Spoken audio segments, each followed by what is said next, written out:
If you're like us, you've probably seen references to something called Munchausen's by proxy and been curious, without really understanding what it is or how it may affect people. That's why we were excited to hear about the new podcast, Nobody Should Believe Me. The host, novelist Andrea Dunlop, takes an in-depth look at this subject. No one has ever done this before. She talks with people who have been affected by this condition. She even speaks with a perpetrator. We've already listened to the first 2 episodes, and we can tell you that Andrea doesn't dwell on the darkness. She takes great pains not to be gory or exploitative. This show has heart. It focuses on the humanity of everyone involved. And what makes this podcast extra special is that Andrea has a deeply personal connection to this subject. Someone very close to her was investigated for Munchausen by proxy. That gives the show a real emotional punch. When Andrea is listening to people tell stories about how they've been affected by this condition, she is not some uninvolved outsider. She has lived through the very same pain they have. She understands them. And through this podcast, she helps all of us understand them too. New episodes drop every Thursday. Listen and subscribe to Nobody Should Believe Me on Apple Podcasts or wherever you listen to podcasts. Content warning. This episode contains descriptions of murder, violence, and animal abuse. Sometimes, scrolling through the hundreds of homicides we've documented on our murder sheet, we come across a fascinating little fragment of a case. These are undercovered, obscure killings with just enough details to intrigue, but not enough to support a whole full-length episode. Discovering these little slivers can be frustrating. We'd love to share the lesser-known cases with you all, but there's often just not a lot there to research. But we think we have a solution. In this episode, we'll be doing something a little different. Instead of dedicating the entire episode to one case, we'll split our time between 2 different restaurant homicides. Though 6 decades separate these slayings, the 2 stories have a number of strange details in common. Both took place in major cities, namely Chicago and New York. Both took place in the evening hours. Both involved unruly customers. And the shooting death of the restaurant's owner. Perhaps most unusually, both involved an animal that was housed within a restaurant, a creature who served to decorate the space. Now let's get into 2 rather odd restaurant homicides.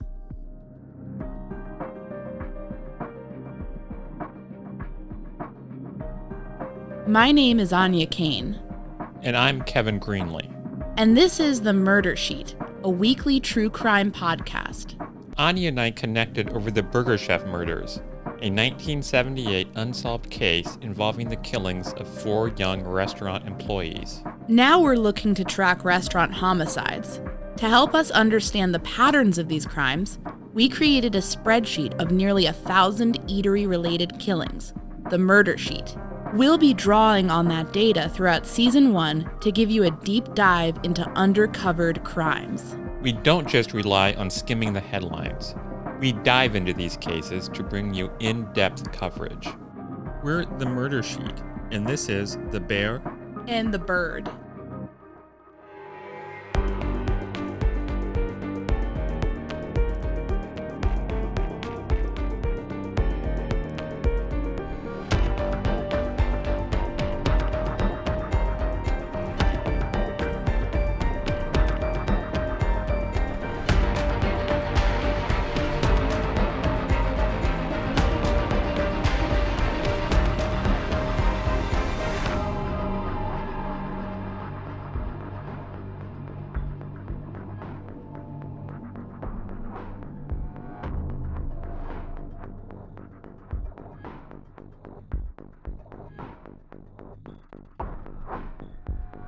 First up, let's talk about the bear.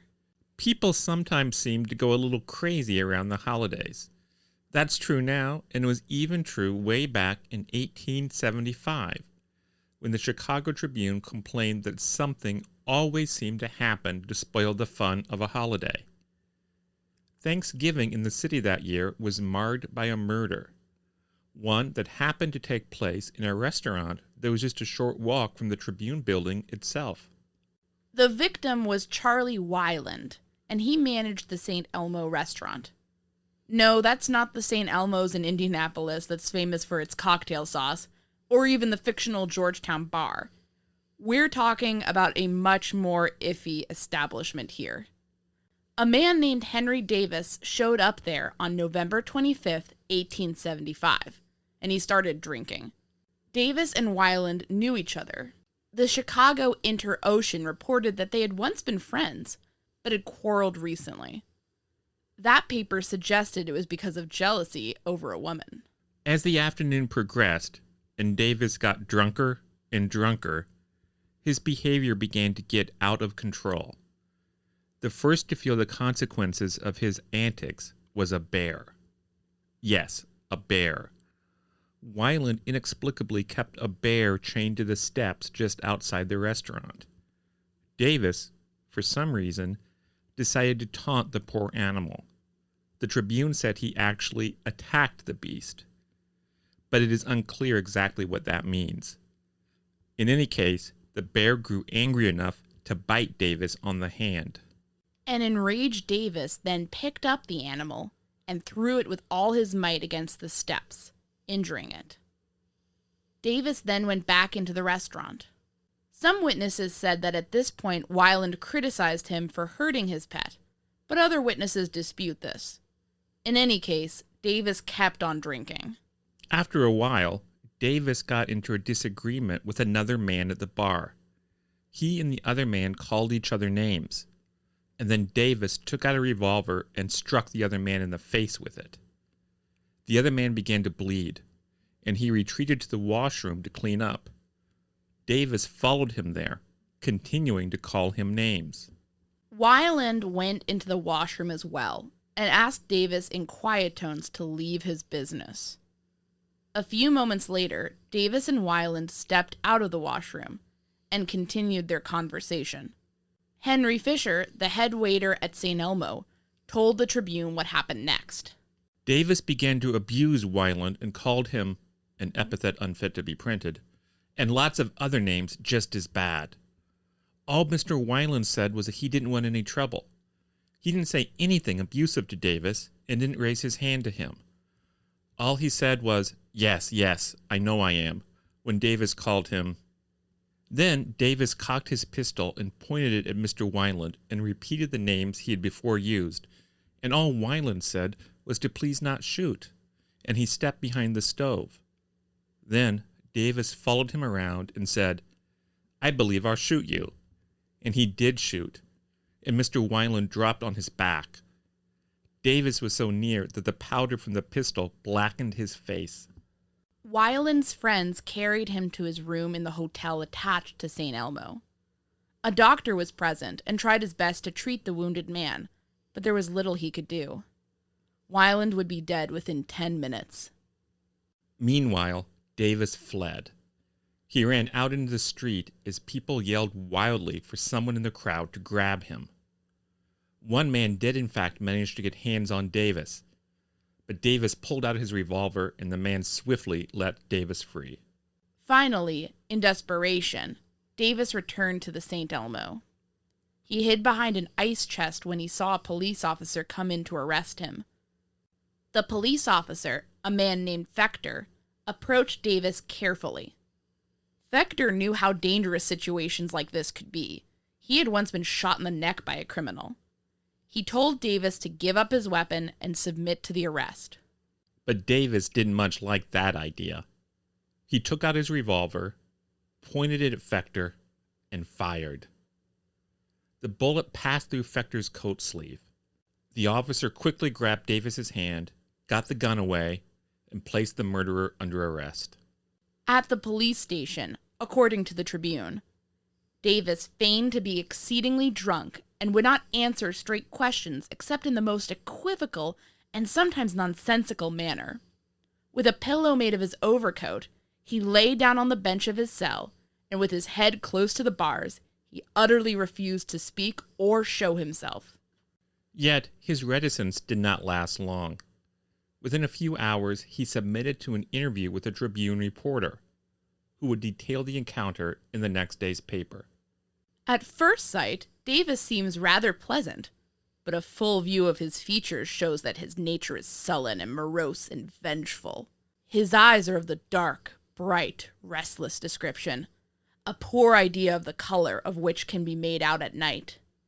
They seemed more the eyes of a tiger at bay than anything else. Have you no recollection of having committed a murder? No, sir, I have not. Now look here, Davis. Look at me and tell me. Do you not remember of having killed a man in the St. Elmo? Killed a man? No, sir. Who was it? Why, Charlie Weiland. You shot him in the St. Elmo restaurant tonight. Me killed Weiland? Yes, sir, you killed Weiland. Davis then arose from his seat and began to pace his cell. I suppose, sir, you are telling the truth. Certainly, sir. There is no use of your affecting ignorance. You have committed a cold-blooded and dastardly murder, which has no extenuating circumstances surrounding it. Davis now assumed a tragic pose, and somewhat after the style of the late Edward Forrest in King Lear. He exclaimed in a loud voice, drawing up his clenched fists, apparently in holy terror. Me kill a man! My God, it cannot be! No, no, I would not! Then he threw down his hands and lowered his eyes to the floor. After pacing once or twice across the cell, he returned to the reporter. You say I shot Weiland, and that he is dead? Yes, that is what I said, and repeat it. And that you are accused of the murder is the reason for your confinement here. So that is what I am in for. I presume I'll know all about it in the morning. You know all about it now! Not everyone shared the Tribune reporter's skepticism. Davis's lawyers argued that he was insane and truly had not realized what he had done. When he was put on trial a couple of months later, at least a couple of members of the jury believed it. They would not vote to convict Davis. Since a verdict could not be reached, it was announced that Davis would be retried. But before that could happen, Davis pled guilty to manslaughter, accepting a prison term of 21 years.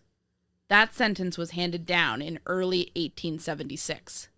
Despite all of these legal proceedings, some believed that a huge question remained unanswered. Why had this even happened? Why exactly had Davis shot Weiland? Reading about it today, it feels that Davis simply got drunk and violent and may have killed anyone who got in his way, and that it was simply random chance that the victim happened to be Weiland. But some reporters at the time hinted that this was what we were supposed to think, but that there was actually another motive, that it all went back to the rumors that the men's friendship broke up over a woman. And they even named her. Mattie Salisbury was the casket of his secret, wrote the Tribune in 1877. And had the reportorial hand fallen with iconoclastic smash upon the monument of mystery that was reared upon Charlie Weiland's bones, perhaps Hank Davis's term of imprisonment would have been shorter. If we understand that word salad correctly, the Tribune is asserting that Weiland wronged Mattie Salisbury in some way, and that Davis was somehow morally right to have killed him over it. Mattie Salisbury, it turns out, lived with Davis. They told the world that the two of them were cousins, but she was actually his mistress. And she had a bit of a history. She was married to a thief and con man named Ross Salisbury. But according to one of the Chicago Inter-Ocean sources, she's a Tartar. She made it so hot for Salisbury that he was obliged to leave her. That, presumably, was when she took up with Davis. And soon after, people started seeing her hanging out with Weiland in an area around the apartment she shared with Davis. This, wrote the Inter-Ocean, would seem to confirm the theory that the assassination was a deliberately planned affair on the part of Davis to wreak vengeance on a man who had been transgressing on his own private property. This woman was at the bottom of it.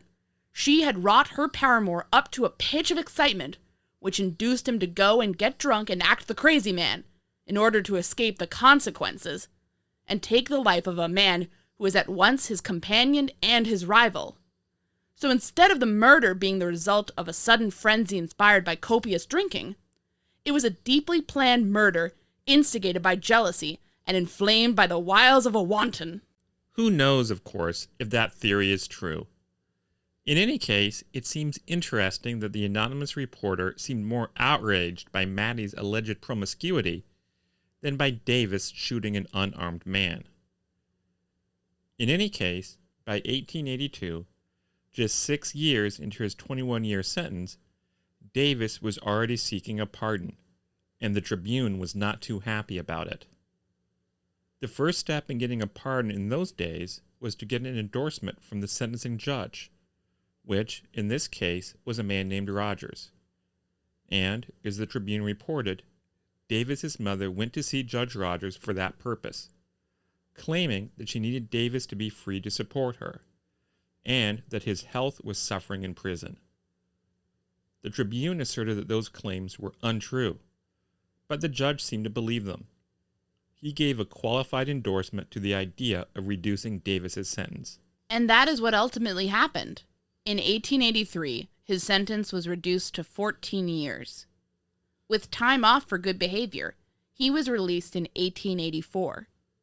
"A murderer let loose," headlined the Tribune's story about his parole.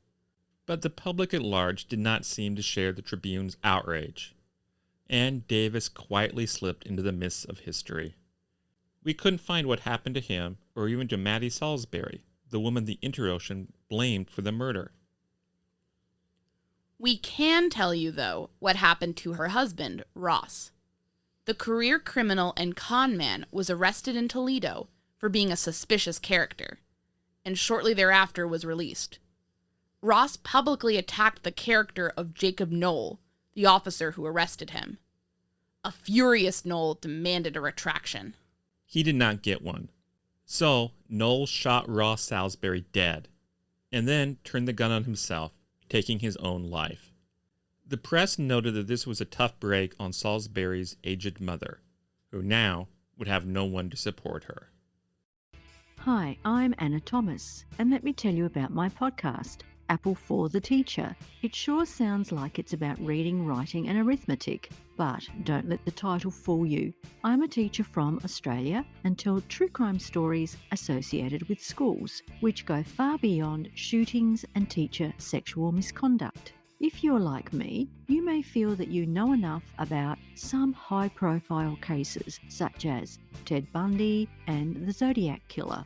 Apple for the Teacher presents lesser-known stories, such as albino student murder in Africa, schoolgirl sexual slavery in Libya, a school suicide bombing in Pakistan, a student murdered and buried in his school in India, a teacher beheaded in France, Polish teachers executed by the Nazis, just to name a few. But you'll also find school-based tragedies, such as a school bus stranded in a snowstorm, a school wiped out by a landslide, the drowning of students in a sinking ship. It can be described as a mixed bag of diverse stories. So if you're looking for something a little different in the true crime genre, then give it a listen. And I hope you can join me soon. But until then, remember to be a good apple.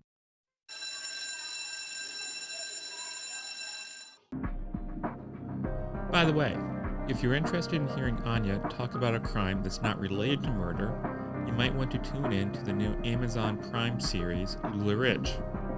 Áine appears in episode 4 to discuss some of the legal problems faced by the company LuLaRoe. It's an entertaining program well worth a watch. Now, let's get to the bird. July is a tough month in New York City. In my memory, heat pulses from the pavement into the soles of your shoes. The air smells like boiled garbage. The summer sun scorches every scrap of space not shadowed by a skyscraper. Let's go back to a long-forgotten July in New York City. July 12th, 1942, to be precise. The place is Harlem, a neighborhood that crowns Upper Manhattan.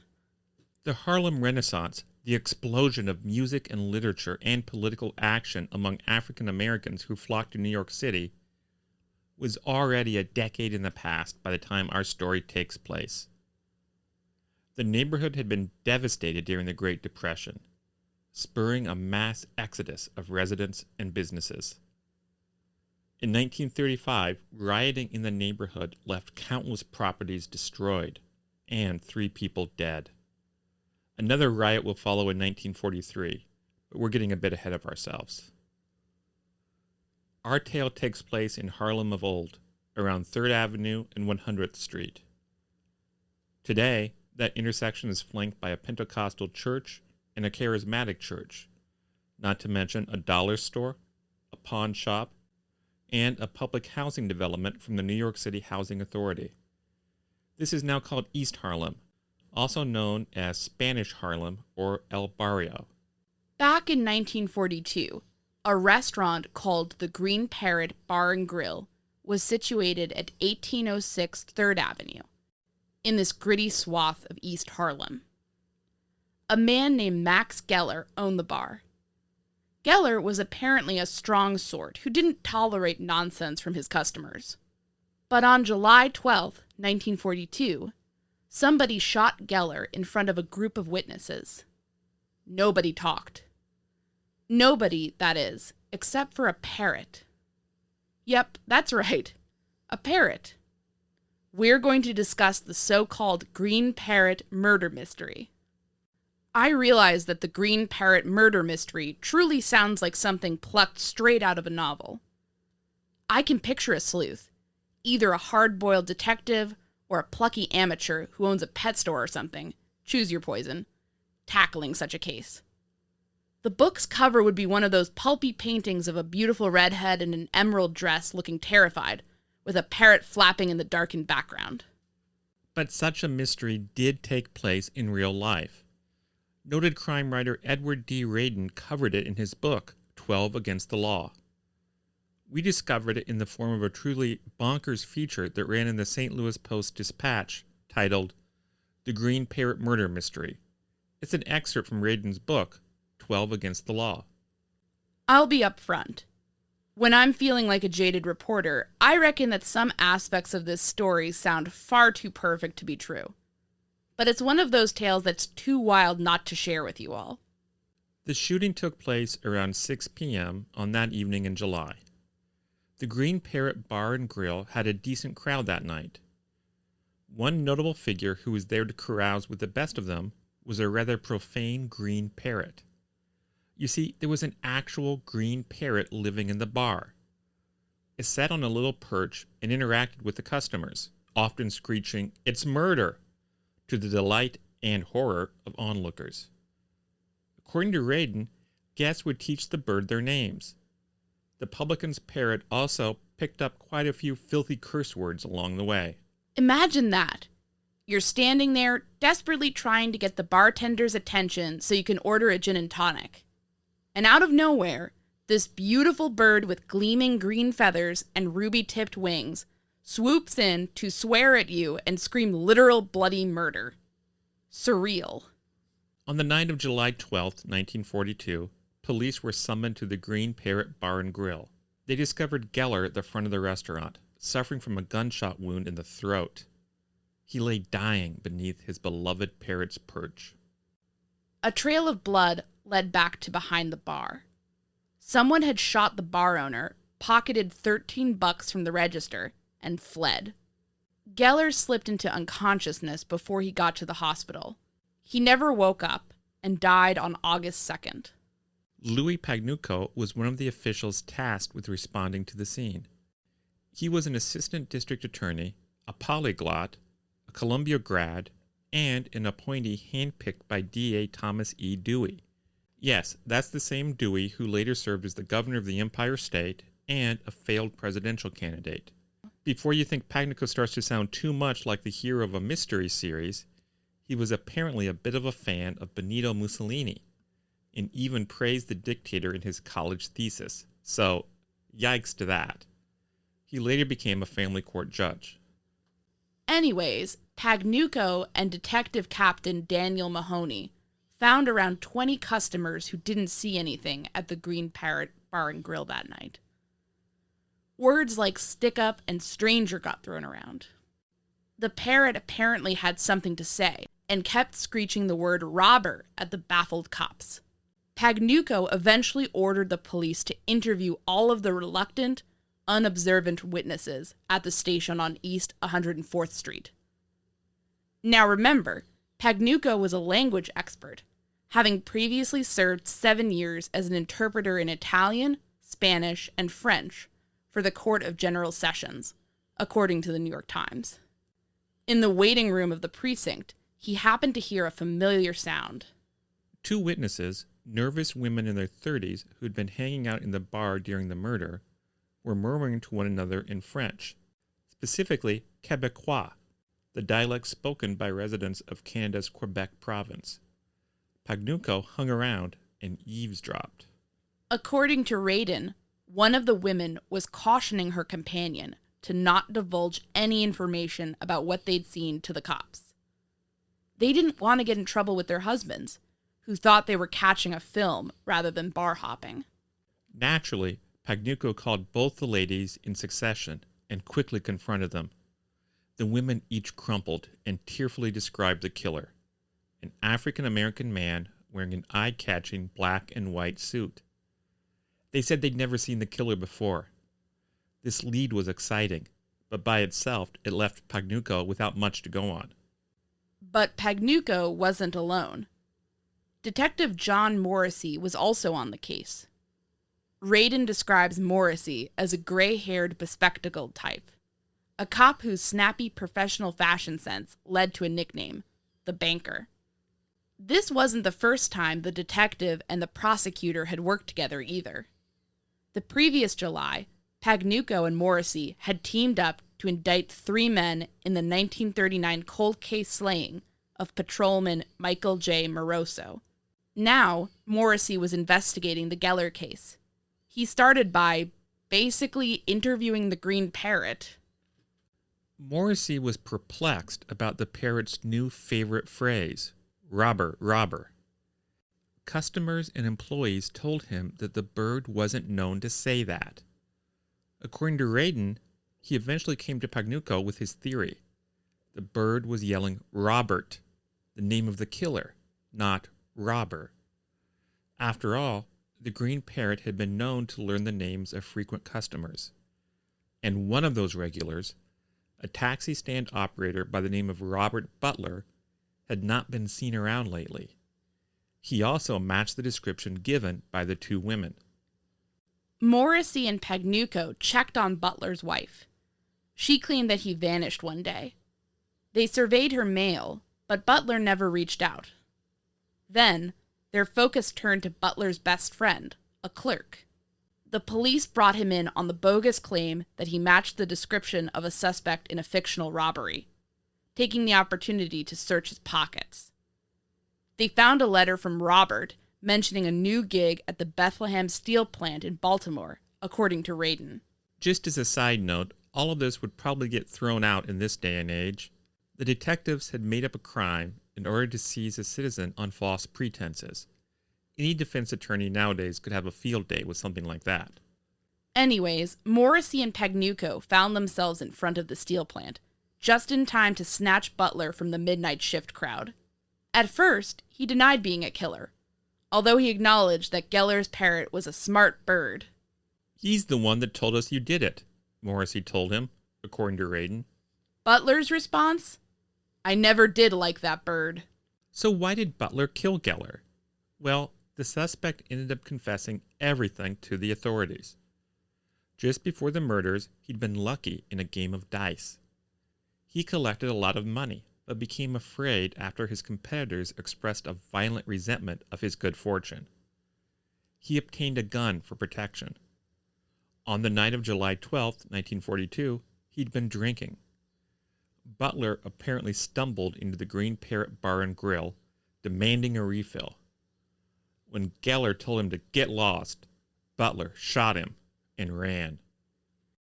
Later, Butler shared an entirely different version of the murder. He said that a brawl broke out. He saw Geller charging at him, wielding a knife. He shot down the bar owner in self-defense, in that iteration of the story. Butler ended up getting a life sentence at Sing Sing on February 10th, 1944. He disappears from the historical record after that. So we're not entirely sure how to end this episode. Beware violent drunks? Avoid owning sketchy bars? Be glad that we live in a world where keeping a bird or a bear inside an eatery is frowned upon? Not sure if there's much more to say than that. We hope you enjoyed hearing about 2 more obscure cases of restaurant homicide, though. Unfortunately, there's not any information that we could find about what happened to the bear or parrot in these cases. I'll just add to close this out that if you witness animal abuse, please alert your local animal control agency or local authorities. Our sources for the case involving the bear were the Chicago Inter-Ocean and the Chicago Tribune. Our main source for the Green Parrot case is Edward D. Radin's reporting. He covered the murder in his 1946 book, 12 Against the Law. The Associated Press also provided informative coverage of the case, along with the Daily News in New York and the Circleville Herald. We got our information on Morrissey and Pagnuco's previous investigative collaboration from the Wilmington, Delaware Morning News. The book Mafia Summit by Gil Reevil delves into some of Pagnuco's shadier connections. The excerpt from 12 Against the Law, covering the Parrot case, is available in the St. Louis Dispatch on newspapers.com. It's a good read. If you're interested in more work from Radin, he wrote a number of books, including one about the Lizzie Borden case. Lizzie Borden, The Untold Story. It's an entertaining book, but he makes some unfair criticisms of the Dean of American True Crime Writers, Edmund Pearson. Also, Radin thinks Borden was innocent, which is of course nonsense. She was as guilty as hell. Thanks for listening to this episode of The Murder Sheet. As always, thanks to Kevin Greenlee, who composed the music for The Murder Sheet, and who you can find on the web at kevintg.com. To keep up with the latest on The Murder Sheet, please make sure to follow us on Instagram and Twitter at Murdersheet, and on Facebook at msheetpodcast, or by searching Murder Sheet. If you enjoy listening to The Murder Sheet, please leave us a 5-star review to help us gain more exposure. And send tips, suggestions, and feedback to murdersheet@gmail.com. Thanks so much for listening.